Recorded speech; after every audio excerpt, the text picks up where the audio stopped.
Assalamualaikum warahmatullahi wabarakatuh. Alhamdulillahi rabbil alamin.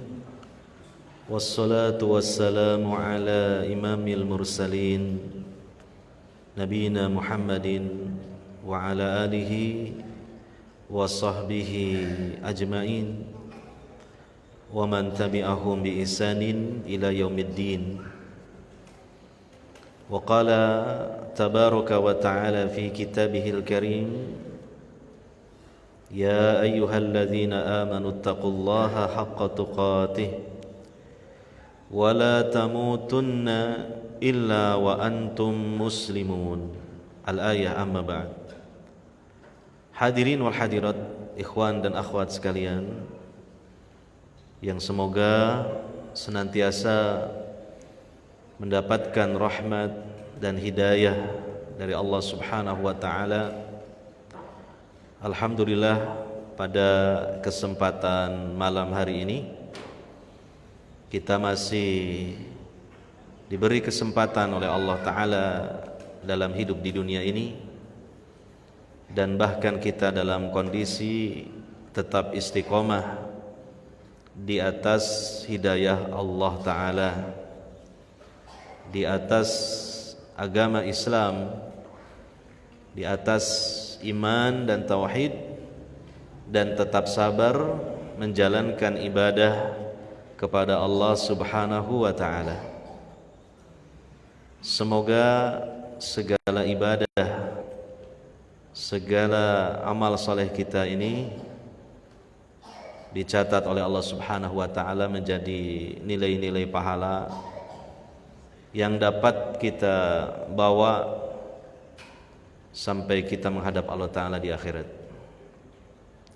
Hadirin wal hadirat yang dimuliakan oleh Allah Subhanahu wa Ta'ala, jadwal kajian kita pada kesempatan malam hari ini, kita bersama-sama mengkaji kitab Riyadhis Shalihin dengan syarah yang disampaikan oleh Syekh Muhammad Ibnu Shalih Al-Utsaimin rahimahullahu ta'ala. Masih membahas tentang bab bayani kasrati turukil khair, penjelasan tentang banyaknya jalan-jalan kebaikan. Berikutnya hadis yang tertera di dalam bab tersebut, hadis yang diriwayatkan oleh Al-Bukhari dan Muslim dari Abu Musa Al-Asy'ari radhiyallahu anhu. Qala, beliau mengatakan, qala Rasulullah sallallahu alaihi wasallam, telah bersabda Rasulullah sallallahu alaihi wasallam,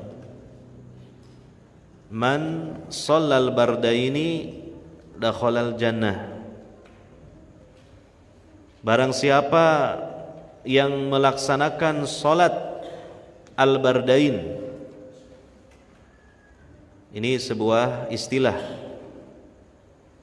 Al-bardain artinya dua hal yang dingin.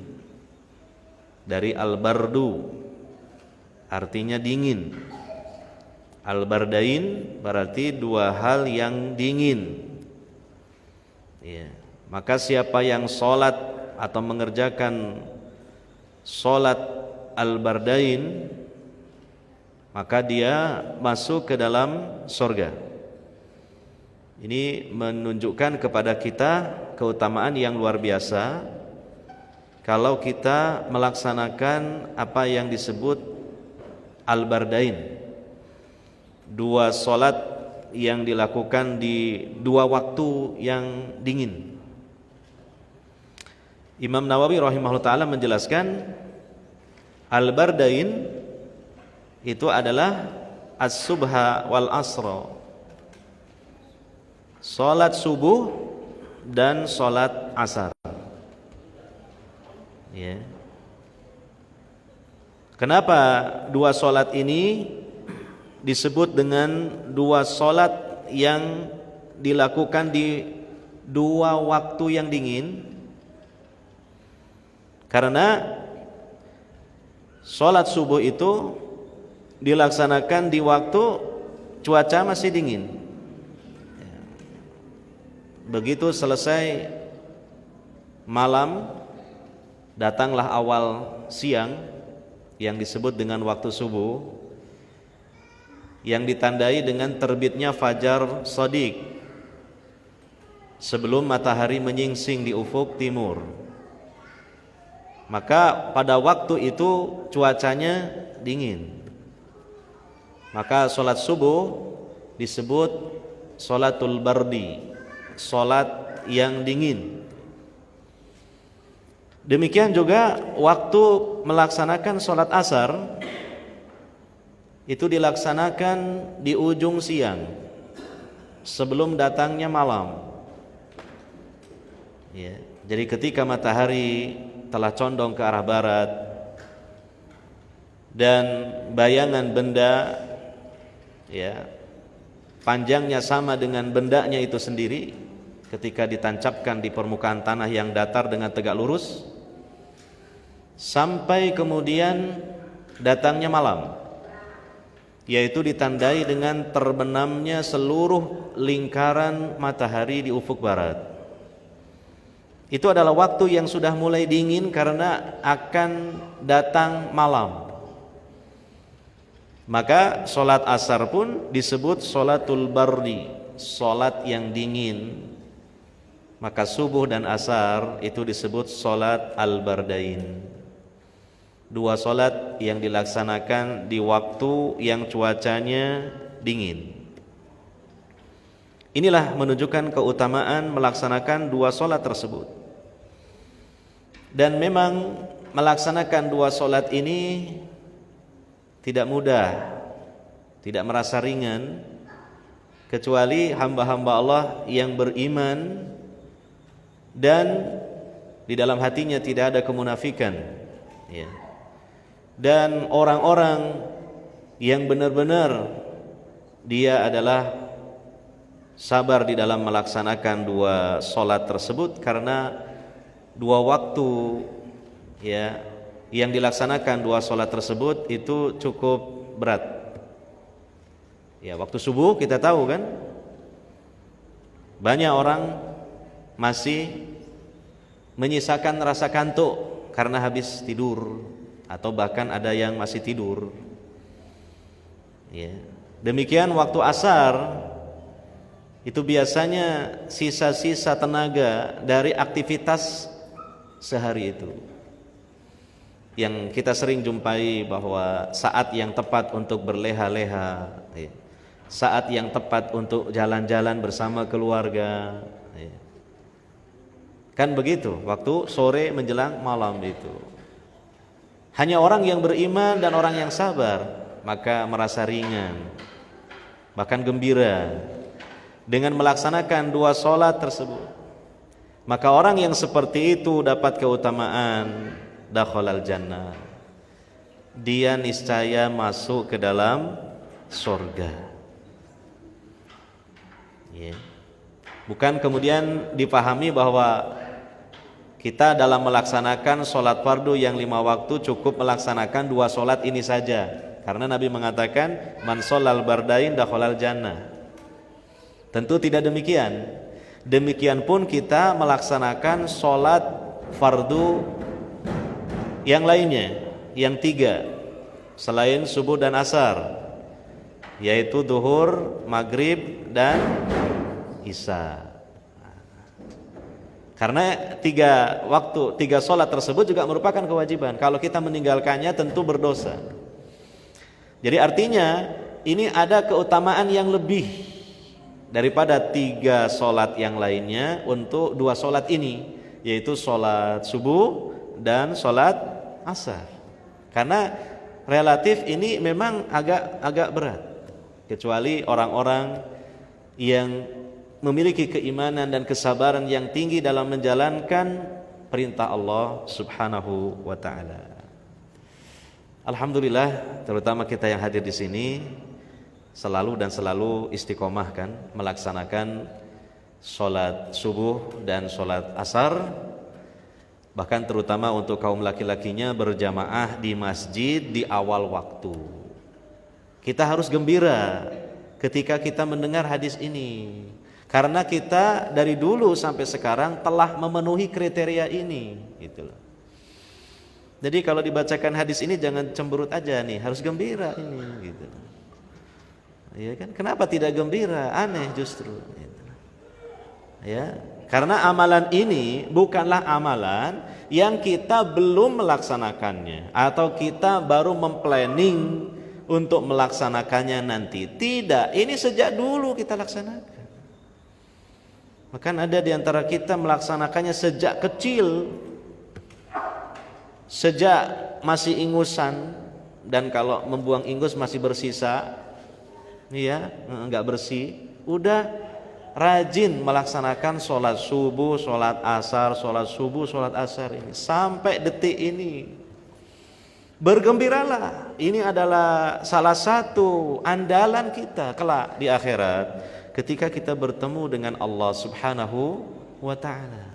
Karena ini menjadi salah satu sebab yang bisa menghantarkan hamba Allah masuk ke dalam sorganya di akhirat.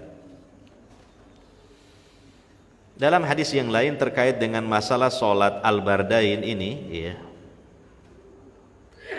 dari Nabi SAW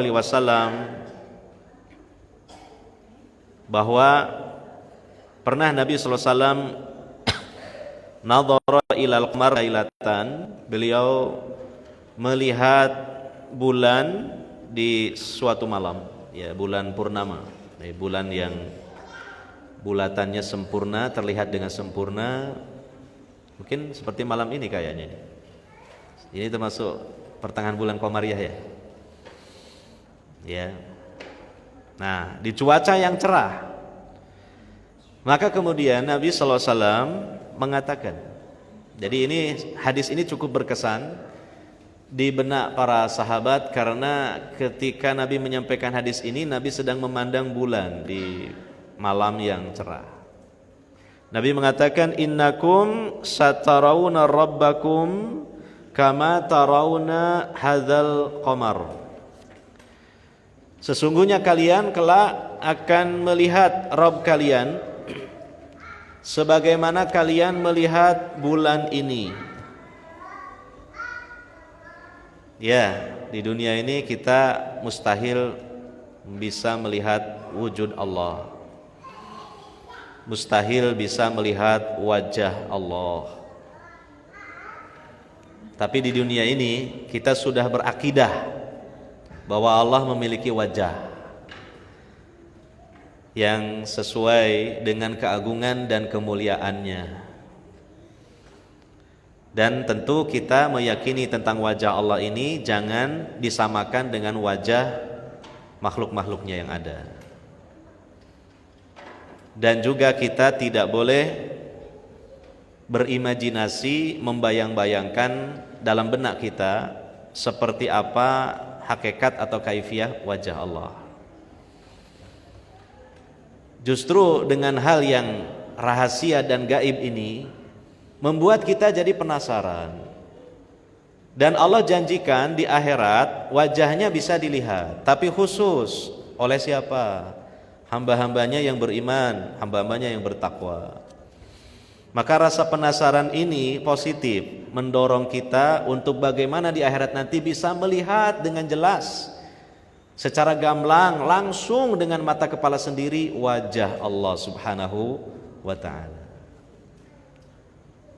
Tapi saya tidak bisa berbicara kalau di dunia ini seorang mukmin sudah tidak meyakini wajah Allah. Saya tidak bisa berbicara lagi. Silakanlah direnungkan sendirilah, panjang pembahasannya. Kita alhamdulillah ahlu sunnah ini meyakini tentang wajah Allah. Dan pada hari kiamat ini adalah salah satu kenikmatan, bahkan kenikmatan yang tertinggi, terutama di sorga, yang akan dirasakan oleh para penghuni sorga. Dan Nabi SAW mengatakan kalian akan melihat Rabb kalian sebagaimana kalian melihat bulan ini. La tudhamuna fi ru'yatihi. Kalian tidak berdesak-desaan, artinya tidaklah kesulitan dalam melihatnya. Melihatnya dengan sangat jelas. Ya. Sebagaimana jelasnya kalian melihat bulan di malam hari dalam cuaca yang cerah. Bukan menyamakan wajah Allah seperti rembulan, tapi disamakan dari sisi kejelasannya dalam proses melihat. Kalau kita begitu jelas melihat bulan di malam hari dalam cuaca yang cerah, sedemikian pula jelasnya orang-orang mukmin dan orang-orang bertakwa melihat wajah Allah pada hari kiamat. Ya, kata Nabi sallallahu alaihi wasallam berikutnya, fa in istata'tum an la tuglabu ala salatin qabla tulu'is syamsi wa qabla ghurubiha faf'alu. Maka jika kalian mampu untuk tidak dikalahkan dalam melaksanakan sholat sebelum matahari terbit, berarti sholat apa? Subuh, ya. Dan sebelum terbenamnya matahari, berarti sholat asar, maka lakukanlah. Artinya dua sholat ini kalau dikerjakan dengan istiqomah, itulah menjadi sebab masuk ke dalam sorga, dan di sorga itulah akan melihat wajah Allah subhanahu wa ta'ala. Faqala sallallahu alaihi wasallam, Rasulullah SAW mengatakan tadi, innakum satarawuna rabbakum kama tarawuna hadzal qamar. Sesungguhnya kalian akan melihat Rabb kalian sebagaimana kalian melihat bulan ini. Nah, ini hadirin wal hadirat yang dimuliakan oleh Allah Subhanahu wa taala, di situ disebutkan tentang salat al-bardain tadi,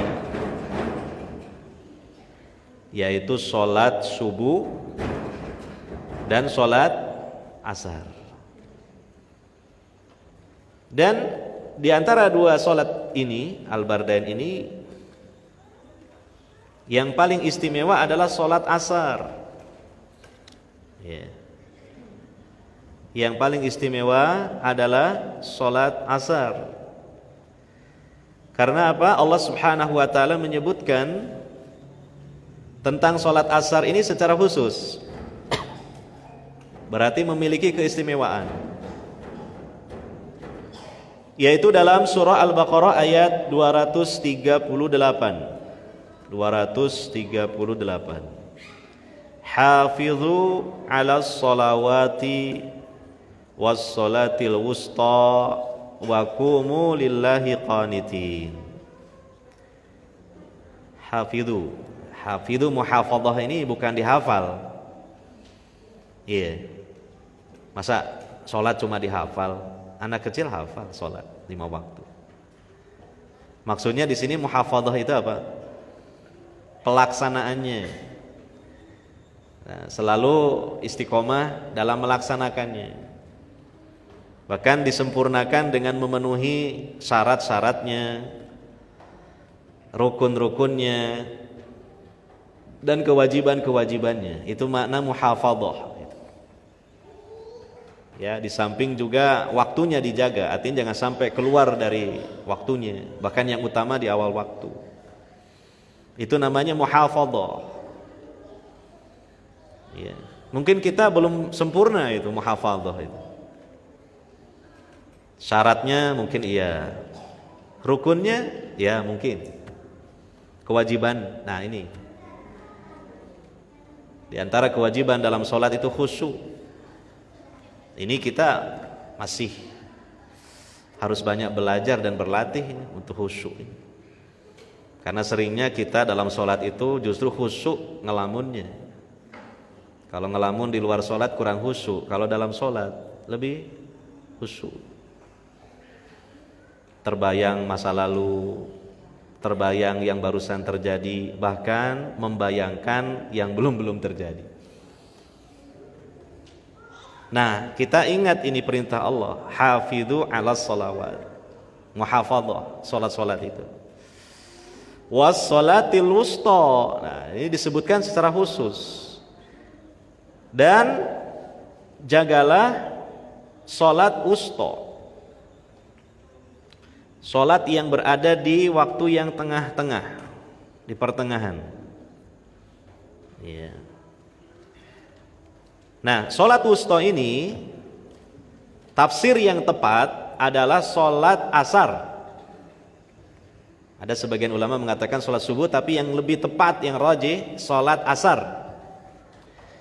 Karena datangnya hadis bahwa Nabi SAW menjelaskan salat wusta itu adalah salat asar. Ya, dalam satu riwayat Nabi SAW bersabda ketika terjadi perang Al-Ahzab, perang Al-Khandaq, itu kan saat yang sangat genting sekali ya, karena Nabi SAW dan kaum muslimin di Madinah itu dikepung oleh pasukan Ahzab ya, pasukan gabungan musyrikin Arab dan beberapa kabilah di sekitarnya yang bersekongkol dengan orang-orang Yahudi. Bahkan disebutkan kalau di sensus ya, dikalkulasi personel, jumlah personel pasukan Ahzab bila dibandingkan dengan seluruh kaum muslimin itu hampir sama yang ada di Madinah itu waktu itu. Ya, jadi kaum muslimin baik yang sudah tua, yang bayi, yang wanita dikalkulasikan dengan pasukan Ahzab itu sama. Hampir sama. Ya, ini adalah saat yang sangat genting, sangat menegangkan. Di mana Rasulullah dan para sahabat harus berjaga-jaga di tepi parit yang berseberangan dengan tepi yang lain yang didekati oleh pasukan Ahzab. Karena ketika ada sebagian pasukan Ahzab mencoba untuk menyeberang parit itu, kaum muslimin siap melemparinya dengan anak-anak panah ataupun dengan tombak. Jadi bukan kemudian parit dibiarkan begitu saja. Nah, itu nanti bisa aja nyebrang nanti. Ya kan? Turun, nanti turunnya mungkin pakai tangga, naiknya juga pakai tangga. Kalau dibiarkan tentu begitu gambarannya. Bukan dibiarkan, dijaga oleh Nabi SAW dan para sahabatnya. Nah, itulah yang membuat pasukan Ahzab merasa kesulitan untuk bisa masuk ke Madinah. Ya, bayangkan di situ perjuangan Nabi, susahnya Nabi dan para sahabat dalam mempertahankan Islam itu. Ya, sehingga kemudian Nabi SAW mengatakan, ini yang terkait dengan pembahasan kita. Nabi mengatakan, mala Allahu buyutahum wa kuburahum naron. Semoga Allah memenuhi rumah-rumah mereka, pasukan Ahzab, dan kuburan-kuburan mereka naron dengan api. Didoakan oleh Nabi dengan doa yang buruk. Kama syaggaluna, sebagaimana mereka telah menyibukkan kami anis salatil wusta, salatil asri, dari melaksanakan salat wusta, yaitu salat asar. Artinya sampai Nabi SAW itu dengan para sahabatnya terlambat melaksanakan salat asar sampai matahari sudah tenggelam, karena saking sibuk dan repotnya menghadapi orang-orang Ahzab, pasukan Ahzab yang mencoba untuk melewati parit itu. Jadi dari hadis ini ada tafsir tentang as-sholatul wusta, yaitu sholat apa? Sholat asar. Ketika Allah Ta'ala menyebutkan, dikhususkan daripada sholat-sholat yang lainnya, yaitu as-sholatul wusta, dalam surah Al-Baqarah ayat 238, itu menunjukkan bahwa dari sholat 5 waktu yang paling utama adalah sholat asar. Nah, kita merasakan itu memang kadangkala ya, mungkin terutama ketika iman kita sedang surut ya, agak malas gitu. Ada gangguan-gangguan, godaan untuk berlambat-lambat kadang. Karena itu di akhir siang. Tinggal sisa-sisa tenaga yang telah kita gunakan dalam beraktivitas seharian. Saat-saat yang paling cocok untuk bercengkrama dengan keluarga di teras rumah, atau mungkin di tengah rumah, atau di belakang rumah, sambil minum kopi, tubruk, ya kan, dan memakan jajan-jajan, camilan-camilan hasil masakan istri tercinta. Kan begitu? Sambil ngobrol. Karena menghilangkan kepenatan dan kelelahan seharian habis bekerja, habis beraktivitas. Nah, ini harus dilawan, karena disinilah justru letaknya sholat dari 5 waktu sholat yang paling utama, yaitu sholat asar.